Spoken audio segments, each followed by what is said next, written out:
चक्षुरुन्मिलितं येन तस्मै श्रीगुरवे नमः। नमामि विष्णुपादाय कृष्णपृष्ठाय भूतले श्रीमते भक्तिवेदान्तस्वामिते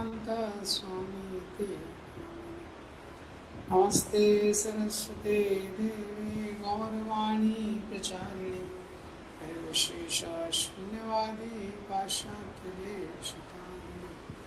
जय श्री कृष्ण चैतन्य प्रभु नित्यानंद श्री अद्वैत गदाधर शिवासादि गौर भक्तवृंद। हरे कृष्णा कृष्णा कृष्णा हरे हरे, हरे राम राम राम हरे हरे। तो आज हम लोग इसके आगे से पढ़ेंगे। लास्ट टाइम वो श्लोक संख्या 36 से रिसाइट करेंगे। पापम एवं आश्रयेद अस्मान् हत्वा एतानाततायिना तस्मात् अर्हा वयं हन्तुं धातराष्ट्रं स्वबान्धवान् स्वजनं हि कथं हत्वा सुखिना श्याम माधवा यद्यपि न पश्यन्ति लोभो अपहत चेतसा कुलक्षये कृतं दोषं मित्रद्रोहे च पातकं कथं नागेयस्माभिः पापादस्मात् निवर्तितुं कुलक्षये कृतं दोषं प्रपश्यन्ति जनार्दन कुलक्षये प्रणश्यन्ति कुलधर्मा सनातना धर्मे नष्टे कुलं कृष्ण अधर्मो विभवत्युता अधर्म विभवात् कृष्णा प्रदुष्यन्ति कुला स्त्रिया स्त्रीषु दुष्टाषु वार्ष्णेया जायते शङ्कर शङ्करो नरकायैव कुलज्ञानं कुलस्य च पतन्ति पितरो येषां लुप्तपिण्डोदकः क्रिया दोषे रेते कुलज्ञानां वर्णसंकरकारके उत्साजन्ते जातिधर्मा कुलधर्माश्च शाश्वता उत्सन्न कुलधर्माणां मनुष्याणां जनार्दन नरके नियतं वासो भवति अत्यनुशुश्रुमा अहो बत महत्पापं कर्तुं व्यवसिता वयं राज्यसुखलोभेना हन्तुं स्वजनमुत्थिता यदि मां प्रतीकारम् अशस्तं शास्त्रपाणया धात्राष्ट्रारणे हन्तुं तन्मे श्रीमत्तरं भवेत्। संजय उवाच एवं मुक्त्वा अर्जुना संख्ये रथोपस्थुपाविशत् विसृज्य सशरं चापं शोकसंविघ्नमानसः। तो हमने देखा था पहला अध्याय, इसमें 46 श्लोक हैं। तो जो पहला भाग है ऑब्जर्विंग द आर्मीज, सैन्य निरीक्षण, तो इसके 3 डिवीजन किए गए हैं। 1 से 11 युद्ध की तैयारी, 12 से 20 साइन ऑफ विक्ट्री, विजय के लक्षण, और फिर 21 से 27 कृष्णा एज भक्तवत्सल। फिर 28 से 46 जो है वो अर्जुन जो 5 कारण देते हैं वो क्यों युद्ध नहीं करना चाहते। तो 28 से 30 में पहला कारण कंपैशन, 31 से 35 में दूसरा कारण एंजॉयमेंट, फिर 36 से 38 में आज देखेंगे फियर ऑफ सिन, 39 से 43 में डिस्ट्रक्शन ऑफ फैमिली ट्रेडिशन, और उसके बाद 2.6 में Arjun final last reason indecision. तो 5 कारण है, इसको याद रख सकते हैं CDEFI: compassion, destruction of family tradition, enjoyment, fear of sin और इनडिसीजन। तो कल हमने देखा था पहला कारण जो 31 से 35 था एंजॉयमेंट। आज अभी देखेंगे 36 से लेके 38 तक फियर ऑफ सिन। पापम एवा आश्रय अस्मान हत्वेतानाततायिना। तो अर्जुन बोलते हैं पापम एवा आश्रय अस्मान, हम लोग पाप का आश्रय लेंगे। हत्वेतान आततायिना, हत्वेतान अगर हम इन लोगों को मारेंगे, इनकी हत्या करेंगे, किन लोगों को? आततायिना, आततायी मतलब एग्रेसर्स, इंग्लिश में क्या है? एग्रेसर। इनको अगर हम मारेंगे तो हम पाप का आश्रय लेंगे। तस्मात्, इसीलिए, देयरफॉर, नरहा वयम हंतुम, तस्मात् नरहा वयम हंतुम, इसीलिए हमको इनको नहीं मारना चाहिए। किनको? धातराष्ट्रं स्वबांधवा, धृतराष्ट्र के जो पुत्र हैं और जो रिश्तेदार हैं, इनको हमको नहीं मारना चाहिए। स्वजनम ही कथम हत्वा सुखिना श्याम माधवा, कथम, तो वो बोल रहे हैं हे माधव, माधवा, लक्ष्मी जी के जो पति हैं, जो सारे सौभाग्य को प्रदान करने वाले हैं, कथम सुखिना, हम लोग कैसे सुखी हो सकते हैं? स्वजनम हत्वा, अपने संबंधियों को मार के हम लोग कैसे सुखी हो सकते हैं? अर्जुन बोल रहे हैं।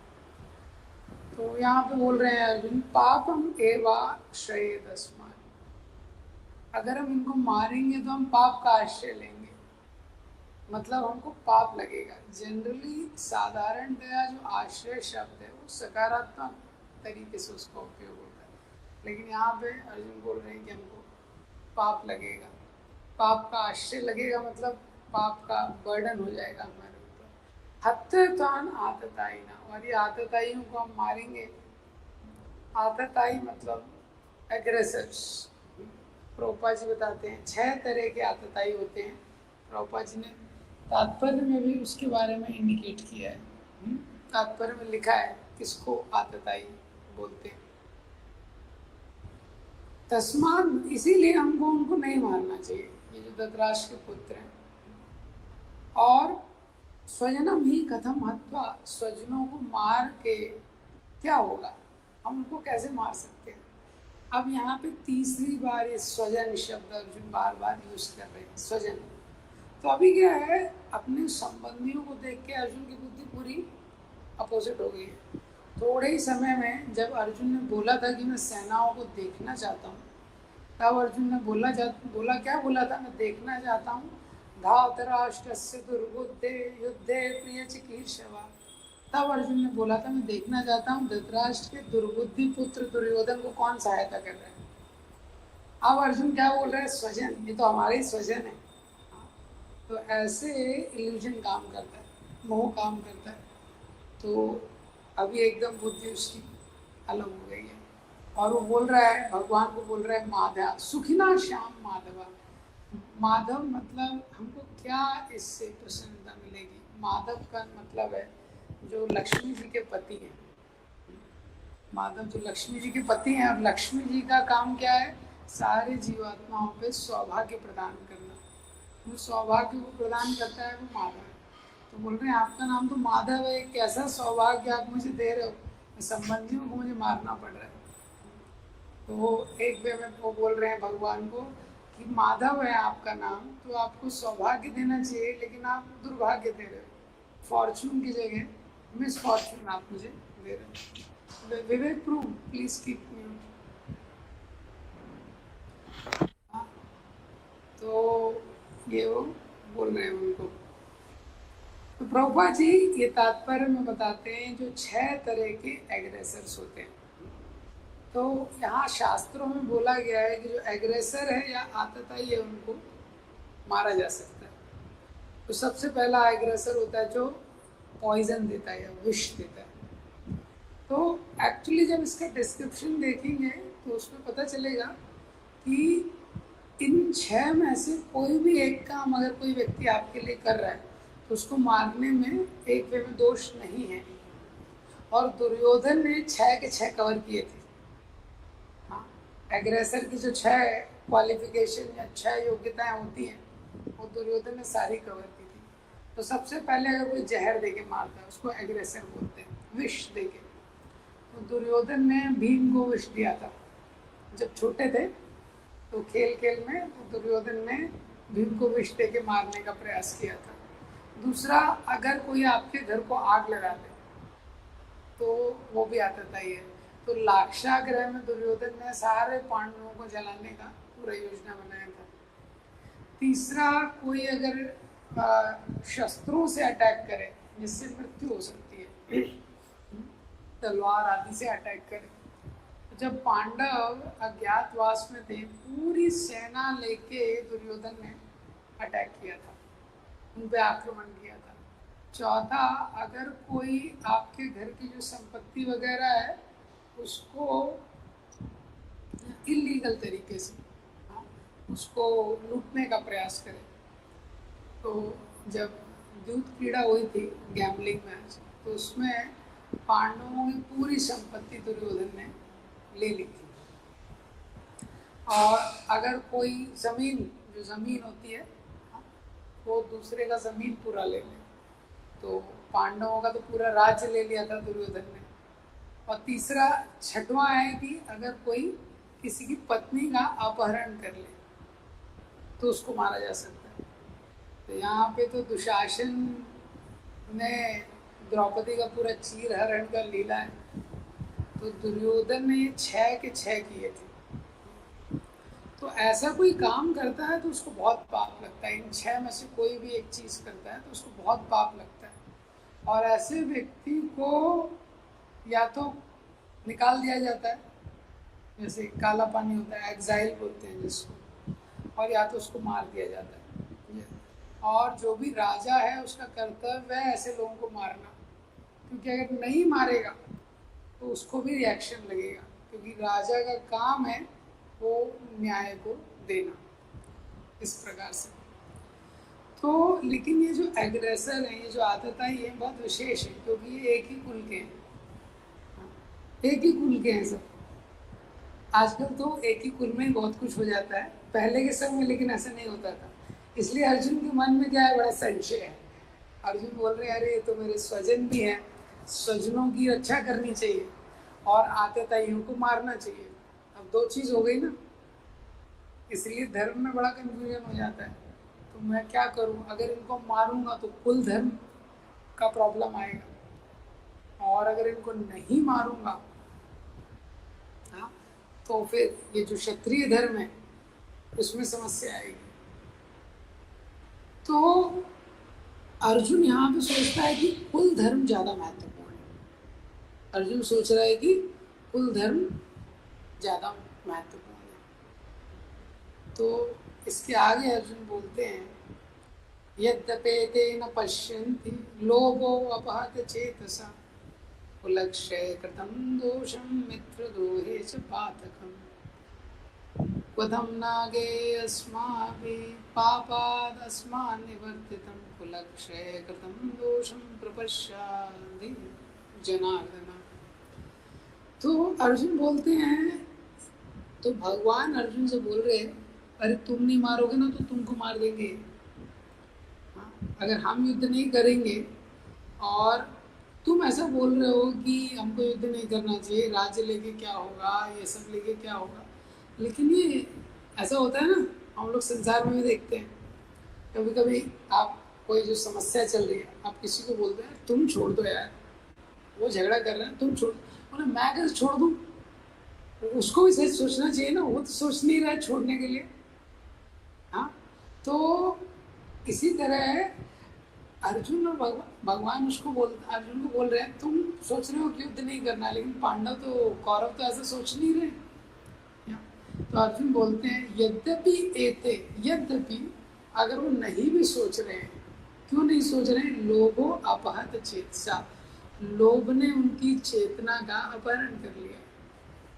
हाँ, तो वो लोग नहीं देख पा रहे हैं क्या, कुलक्षय कृतं दोषम, जो कुल के नाश हो जाएगा उसमें जो दोष है, कुल के नष्ट होने का जो दोष है, वो लोग नहीं देख पा रहे हैं कौरव।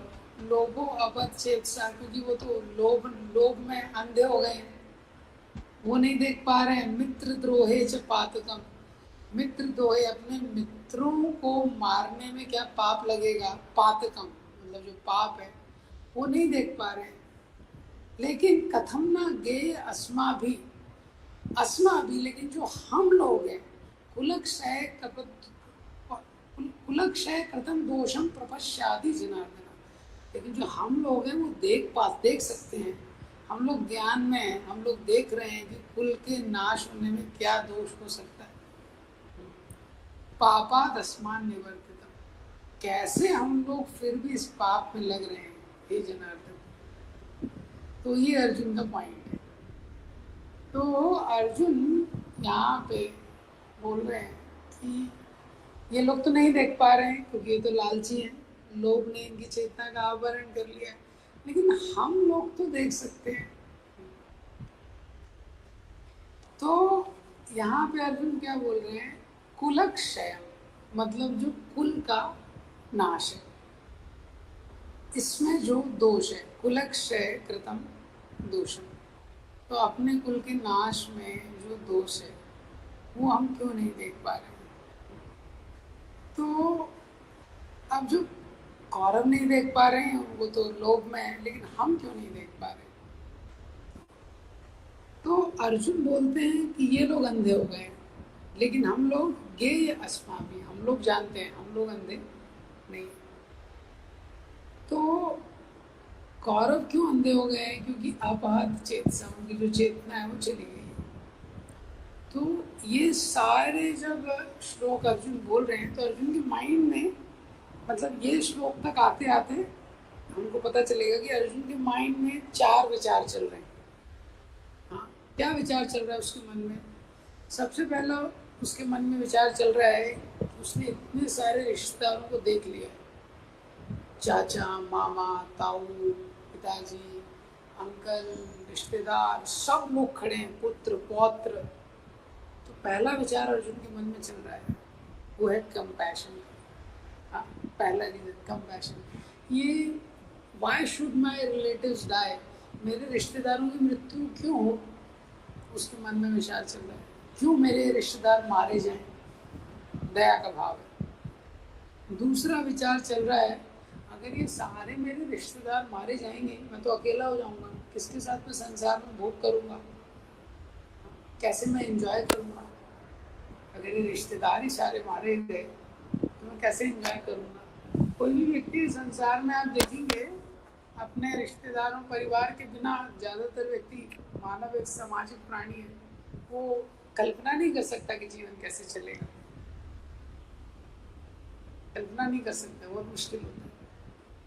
तीसरा, पिछले वाले श्लोक में जैसे उसने बोला, अरे अगर हम उनको मारेंगे, इसमें भी बोल रहे हैं मित्र द्रोहे च पातकम, पातकम में इस पाप लगेगा हमको, अपने रिश्तेदारों को मारने में, उनको मारने में हमको पाप लगेगा।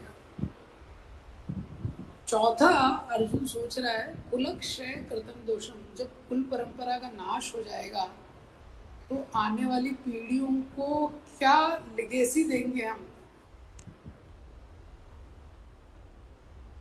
मतलब हमारे कुल का आगे क्या होगा। हर कोई व्यक्ति, वो अर्जुन सोचते हैं कि अगर ये सारे लोग मर जाएंगे तो आने वाली जनरेशन्स का क्या होगा, कुल परंपरा का क्या होगा, इतने क्षत्रिय मारे जाएंगे तो, क्योंकि उससे वर्ण संकर वगैरह होगा, उसके बारे में वो आगे वाले श्लोक में बोलते हैं। कुलक्षय कृतम दोषम कुल धर्मा सनातना, धर्मे नष्टे कुलम कृष्णा अधर्मो अभिभवतुता। तो अर्जुन बोलते हैं कुलक्षय, क्षय मीन्स नाश होना, कुलक्षय जब कुल परंपरा का नाश हो जाएगा, सनातना कुल धर्मा, ये जो सनातन कुल धर्म है, प्रणश्यन्ति, ये नष्ट हो जाएगा, धर्म नष्टे, और जब धर्म का नाश होगा, कुलम कृष्णम, अधर्म अभिभवतुता, तो धर्म का जैसे ही नाश होगा तो अधर्म आ जाएगा, धर्म अधर्म बढ़ जाएगा। धर्म और अधर्म में बहुत बैलेंस हमेशा चलते रहता है, जैसे ही धर्म की ग्लानि होती है तो अधर्म बढ़ जाता है, धर्म वीक होता है तो अपने आप अधर्म बढ़ जाता है। तो इसीलिए धर्म का स्ट्रॉन्ग रहना बहुत इम्पोर्टेंट चीज़ है। और जो भी पहले राजा थे, नेता थे, जो भी नेता है, जो भी लीडर है, उसका सबसे पहला जिम्मेदारी है कि धर्म का पालन होना चाहिए। हम देखते हैं शास्त्रों में कि धर्म के लिए लोगों ने बहुत त्याग किया है। शिव महाराज ने धर्म के लिए त्याग किया है, हरिश्चंद्र ने धर्म के लिए त्याग किया। धर्म का पालन करने के लिए कोई भी नेता है, घर में पिता है, उसकी जिम्मेदारी क्या है, धर्म का पालन होना चाहिए। अब यहाँ पे अर्जुन बोल रहे हैं कुलक्षय प्रणश्यन्ति, तो जब कुल का नाश होगा, कुल धर्म सनातन, जो कुल धर्म है वो भी, उसका भी नाश हो जाएगा। लेकिन अर्जुन शब्द क्या यूज कर रहे हैं? सनातन। सनातन शब्द का अर्थ है जो शाश्वत रहता है।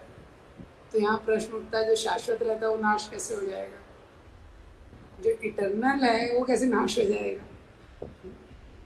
तो जो इटर्नल है वो तो नाश नहीं हो सकता।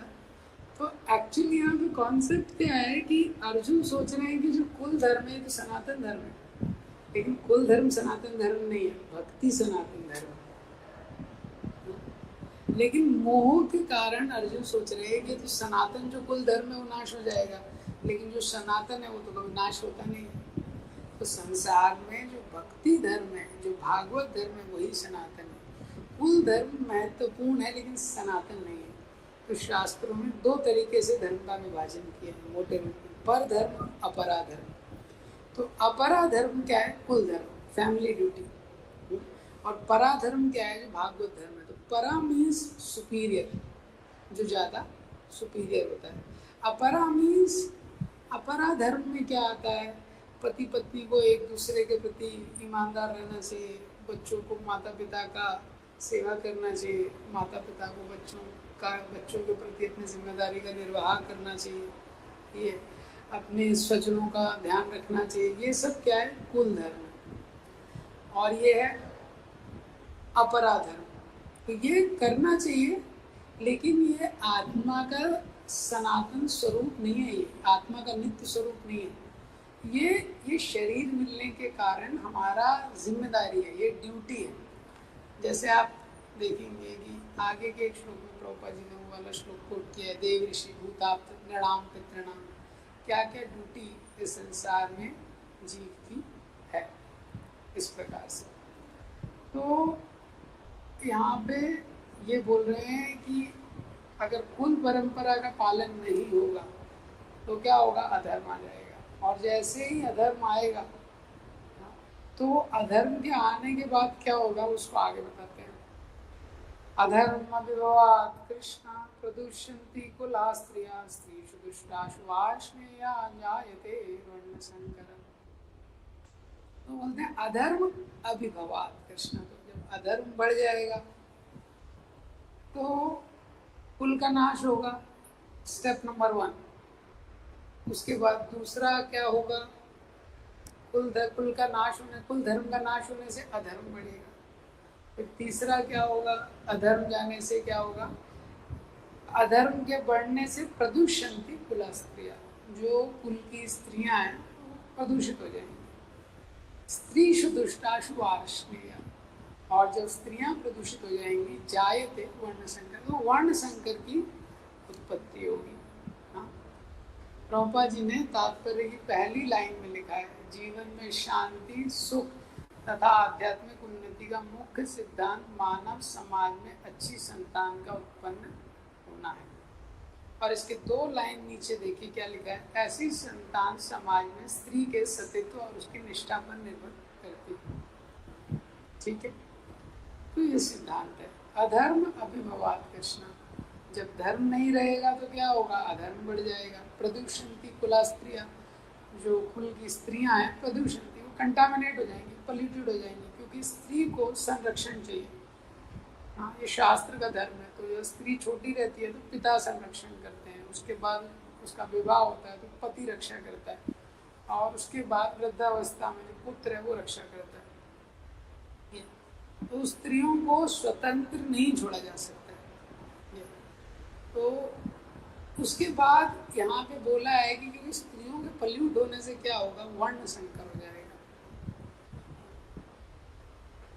तो इसीलिए अब क्योंकि इतने मात्रा में पुरुष मारे जाएंगे, तो पहले क्या होता था?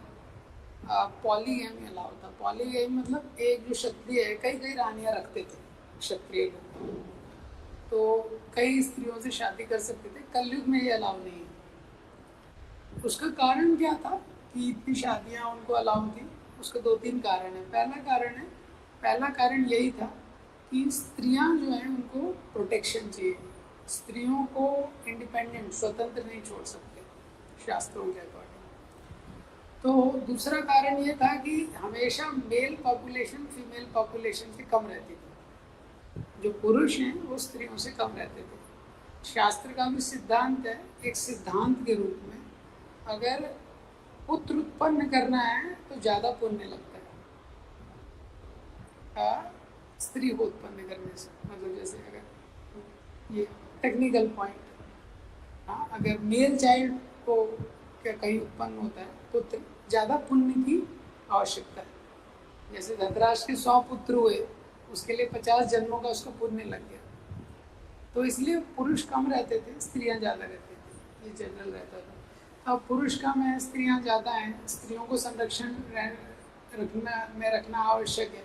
तो इसीलिए राजाओं को बहुत सारे कुछ स्त्रियों से ज़्यादा, एक से ज़्यादा पत्नी रखना अलाउ था, वो उनका जिम्मेदारी लेते थे पूरा, ऐसा है।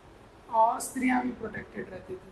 तीसरा क्या होता था, वैदिक परंपरा है, वैदिक शास्त्र, वैदिक समय में भी कुछ लोग होते थे वो रिनाउंस ऑर्डर में चले जाते थे। तो ऑलरेडी पुरुष कम है, स्त्रियां ज़्यादा है, और उसमें से कुछ लोग ब्रह्मचारी बन गए, सन्यासी बन गए, और काउंट कम हो गए रेशियो। तो इसीलिए भी ये अलाउ था।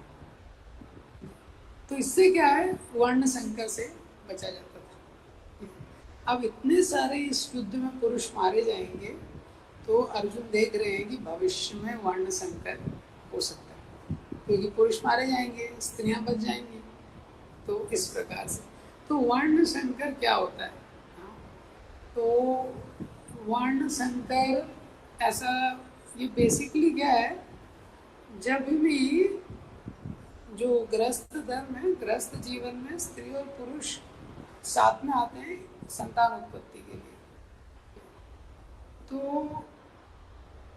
वर्ण संकर का एक वे में ये अंडरस्टैंडिंग है, अनवांटेड प्रोजेनी, इंग्लिश में unwanted progeny means progeny with poor consciousness, with degraded mindsets. तो वर्ण संकर ऐसा नहीं है कि कोई दो स्त्री पुरुष हैं जिनका शादी हुआ ही नहीं है, उनसे जो उत्पन्न होंगे वही वर्ण संकर है। वर्ण संकर तो ये तो पहले के समय में था ही नहीं। जब अर्जुन इस चीज को बोल रहे हैं तो क्या है, वर्ण संकर मतलब जब डिग्रेडेड माइंडसेट से भी जो संतान उत्पत्ति होती है वो वर्ण संकर के ही समान है। तो प्रभुपाद जी ने तात्पर्य में लिखा है, ये बहुत महत्वपूर्ण है। अच्छा समाज का फाउंडेशन है अच्छी संतान, और अच्छी संतान का फाउंडेशन है चेस्टिटी ऑफ वुमेन, क्योंकि शास्त्रों के according much of the consciousness is prepared before the child comes out. इस संसार में जब जीव आता है, उसके संसार में आने के पहले ही उसकी मैक्सिमम चेतना प्रिपेयर हो जाती है जब वो गर्भ में रहता है। तो जब भी स्त्री और पुरुष संयोग करते हैं तो उनकी जो चेतना है वो बच्चे में जाती है, जो भी संतान उत्पन्न होने वाली है। तो वो चेतना, और जब गर्भ में शिशु रहता है तब जो चेतना विकसित होती है, उसी का प्रोडक्ट वो चाइल्ड रहता है। तो अगर एक पहले स्टेप में गलती हो जाती है किसी के लाइफ में, तो उसको आगे उसको करेक्ट करना इतना आसान नहीं है ये, तो आगे वो बहुत मुश्किल हो जाता है। इसीलिए वर्ण संकर एक बहुत बड़ा चैलेंज है। अब आप देखेंगे कि प्रभुपाद जी ने तात्पर्य में भी इसको इंडिकेट किया है, चाणक्य पंडित को इंडिकेट किया है। प्रभुपाद जी ने लिखा है तात्पर्य में कि जो स्त्रियां होती हैं वो लेस इंटेलिजेंट होती है, वुमेन आर लेस इंटेलिजेंट। तो जो स्त्रियां होती हैं उनको थोड़ा बुद्धि कम होती है और उन पर विश्वास नहीं किया जा सकता। तो इसको कैसे समझ सकते हैं, विशेषकर जब प्रभुपाद जी पाश्चात्य देशों में थे, पाश्चात्य देशों में जो माता जी लोग हैं ये सुन नहीं सकते, अरे कैसे कैसे लेस इंटेलिजेंट कैसे बोल रहे हैं हमको। हाँ, तो इसमें कुछ सिद्धांत है जिसको समझना चाहिए। तो ये कौन सी इंटेलिजेंस को बोला जा रहा है? क्या स्त्रियों में स्पिरिचुअल इंटेलिजेंस कम होता है क्या? आध्यात्मिक दृष्टि से क्या वो कम बुद्धिमान होती है? लेकिन स्पिरिचुअली अगर देखा जाए आध्यात्मिक दृष्टि से, तो जो आत्मा है वो ना तो पुरुष है ना स्त्री है। आत्मा ना मेल है ना फीमेल है, ये क्योंकि वही आत्मा अभी पुरुष के शरीर में है और वो पुरुष अगर स्त्री से आसक्त है बहुत ज़्यादा, अगला जन्म उसको स्त्री का मिल जाएगा। तो आत्मा तो वही है, करेक्ट। तो स्पिरिचुअल इंटेलिजेंस तो बोल नहीं सकते।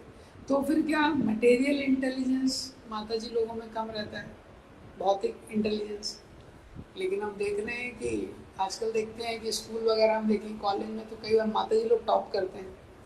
आज का कोई सी जगह नहीं है, सिविल सर्विसेज में जाएंगे तो माता जी हैं, प्राइम मिनिस्टर चीफ मिनिस्टर्स भी माता जी जो हैं। तो भौतिक दृष्टि में भी उनके पास काफ़ी बुद्धिमानी है।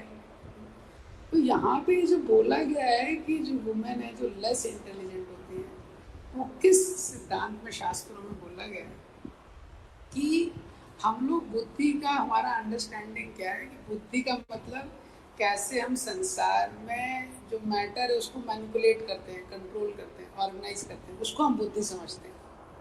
मतलब कोई बुद्धिमान व्यक्ति है, कितना चीटिंग कर सकता है, कितने अच्छे से प्लानिंग कर सकता है, मैनेज कर सकता है, यही तो बुद्धि है ना।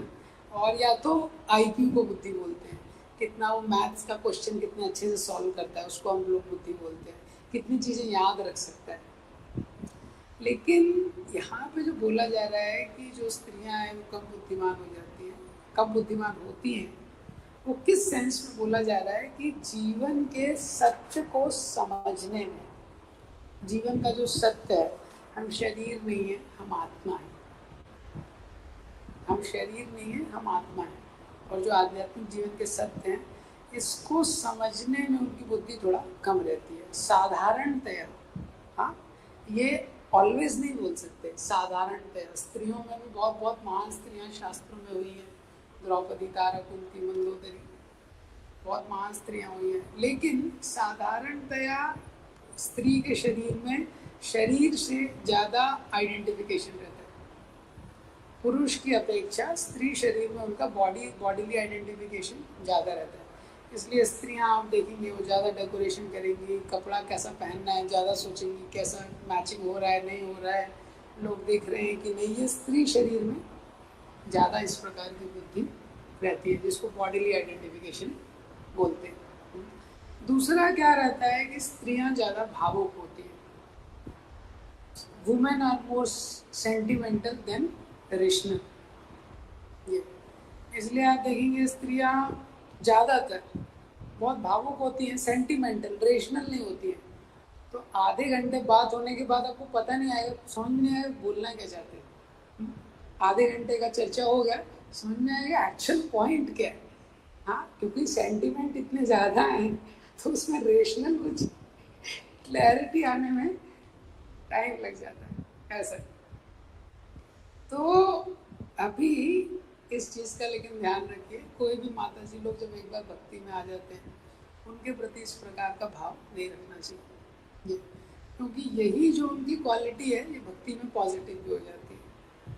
तो जो सेंटिमेंटल रहती हैं वही सेंटिमेंट जब कृष्ण में लगा देते हैं वो, हाँ, तो पुरुष से भी बहुत ज़्यादा भक्ति में प्रगति कर सकती है। ऐसा ये हमको समझना चाहिए। और एक बार कोई माता जी भक्ति में आ गई तो उनका भी गलती से भी हमको अपमान नहीं करना चाहिए। प्रभुपाद जी के उसमें बहुत बड़े बड़े सन्यासियों का पतन हो गया, प्रभुपाद जी की जो वुमेन डिसाइपल्स का अपमान करके। तो एक बार कोई भक्ति में आ गया तब ये सारी चीज़ें अलग। इसी तरह से एक बार प्रभुपाद जी ने बोला कि जो स्त्रियां हैं उनका दिमाग छोटा रहता है, ऐसा प्रभुपाद जी ने एक लेक्चर में बोल दिया ये। तो प्रभुपाद जी ने बोला है ये रिसर्च किया गया है कि जो स्त्रियां हैं उनका दिमाग छोटा रहता है, पुरुष का दिमाग बड़ा रहता है ये। तो प्रभुपाद जी ने कहीं अपने कॉलेज के टाइम पे ये सुना था। हाँ, और यहाँ पे प्रभुपाद जी चाणक्य को कोट कर रहे हैं कि चाणक्य पंडित ऐसा बोलते हैं। तो देखिए जब भी प्रभुपाद जी चाणक्य को कोट, चाणक्य कोई शास्त्र की अथॉरिटी नहीं है, चाणक्य कोई अवतार नहीं है, ये जो चाणक्य पंडित है ये एक इंटेलिजेंट पर्सन हुआ है जिसने कुछ मॉरल कोड्स दिए हैं, लेकिन ये शब्द प्रमाण नहीं है चाणक्य नीति। लेकिन आचार्य का, जैसे प्रभुपाद जी एक आचार्य हैं तो उनको पता है शास्त्र का सिद्धांत क्या है और उसको प्रमाणित करने के लिए कभी वो इन सब चीज़ों का भी आश्रय ले सकते हैं ऐसा। तो उस वे में कॉन्टेक्चुअली प्रभुपाद जी ने बोला है। हाँ, तो एक बार विशाखा माता जी जो है, विशाखा माता जी प्रभुपाद जी की शिष्य हुई हैं, उन्होंने बुक भी लिखी है हाँ 5 ईयर 11 मंथ्स ऐसे कुछ एक बुक लिखी है, बहुत सुंदर। प्रभुपाद जी के साथ उनके इंटरेक्शन में विशाखा माता जी ने प्रभुपाद से पूछा कि प्रभुपाद ऐसा होता है क्या, वो स्त्रियों का, माता जी लोगों का दिमाग छोटा रहता है, मैंने सुना आपने प्रवचन में बोला है पुरुषों का बड़ा रहता है। प्रभुपाद जी ने बोला, तो प्रभुपाद जी ने मजाक में बोला, प्रभुपाद जी ने बोला कि तुम चिंता मत करो, जब करने से वो बढ़ जाएगा साइज उसका दिमाग का। तो यहाँ पे ओवरऑल पॉइंट क्या है, पॉइंट ये है कि ये सिद्धांत प्रभुपाद जी ने बताया कि जनरली इस तरह से होता है, लेकिन एक बार प्रभुपाद जी बोलते थे, एक बार कोई स्पिरिचुअल लाइफ में आ गया, कृष्णा कॉन्शियसनेस में आ गया, तो ये सारे कंसिडरेशंस काम नहीं करते और उनको बहुत सतर्क रहना चाहिए। तो यहाँ पे दो बहुत इम्पोर्टेंट लेसन है। पहला लेसन है कि हम देख सकते हैं कि अर्जुन का जो थॉट है वो लार्जर थॉट प्रोसेस इन्वॉल्व है। अर्जुन के जो विचार हैं कि वो युद्ध क्यों नहीं करना चाहते, उसके पीछे उनका केवल खुद का स्वार्थ नहीं है, वो देख रहे हैं कि कुल के ऊपर क्या होगा, कुल परंपरा का क्या होगा, आने वाली जनरेशन्स का क्या होगा। कभी भी कोई निर्णय हम संसार में लेते हैं तो हमको बहुत चीज़ों पे विचार करना महत्वपूर्ण है। आज की डेट में व्यक्ति निर्णय लेता है केवल ये देख के कि मेरा लाइफ क्या होगा। तो ऐसा नहीं है कि अपनी लाइफ के बारे में बिल्कुल नहीं सोचना है, वो भी गलत है। जैसे राधानाथ महाराज से एक बार राधेश्याम प्रभु जी ने प्रश्न किया कि कोई डिवोटीज हैं कम्युनिटी में, किसी भी मंदिर में भक्त हैं, वो भी गलतियाँ कर देते हैं। कई बार छोटी गलतियाँ होती हैं, कई बार बड़ी गलतियाँ होती हैं।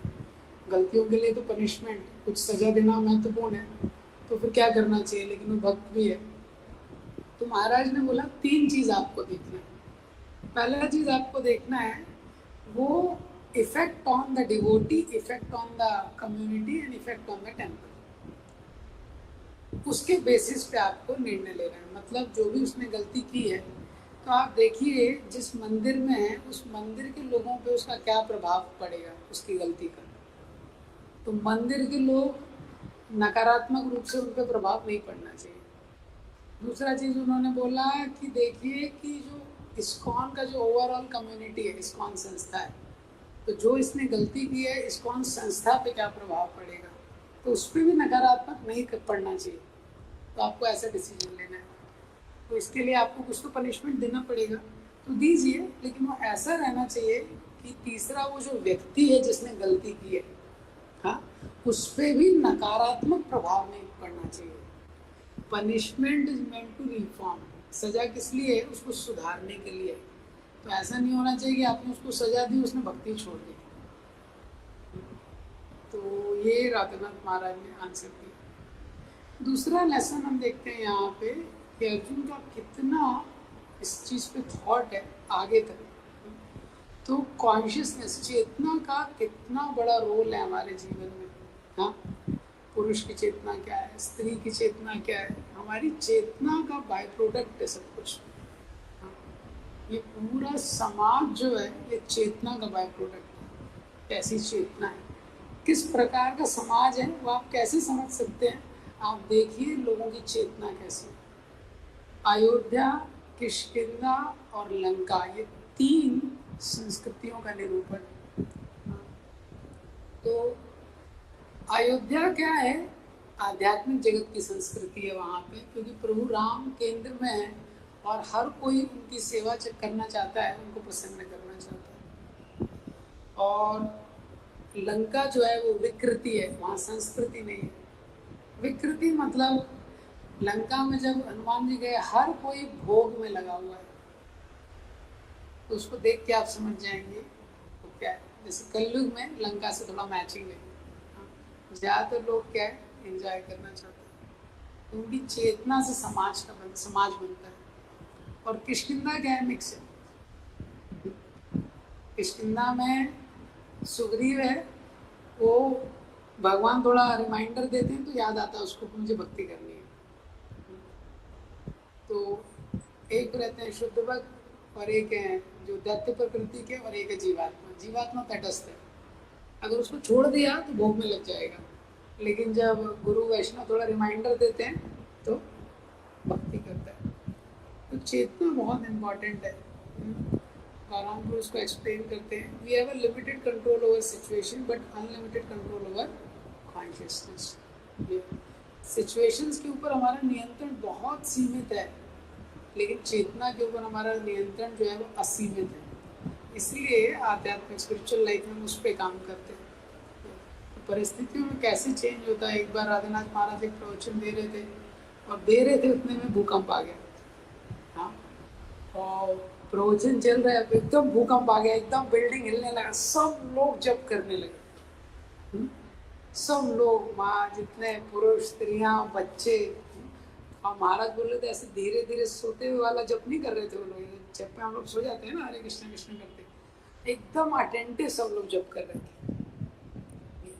इसी तरह भक्ति तीर्थ महाराज एक प्रवचन दे रहे थे, प्रवचन के बीच में अर्थक्वेक आ गया, सब लोग बैठे हुए। हाँ, तो जब ऐसे राधानाथ महाराज जब ऐसा प्रवचन दे रहे थे और ये अर्थक्वेक आया, पूरा बिल्डिंग हिलने लगा, सब जब करने लगे। फिर थोड़े टाइम बाद नॉर्मल हो गए। ऐसा लग रहा था कि बिल्डिंग गिर जाएगा, लेकिन बच गए लोग। तो महाराज बोलते हैं उसके बाद कि मैं प्रार्थना कर रहा था कि let this earthquake should remain forever. ये भूकंप मैं प्रार्थना कर रहा था कि हमेशा चलता रहे, क्योंकि इतना अटेंटिव कभी आप लोगों ने जब किया ही नहीं।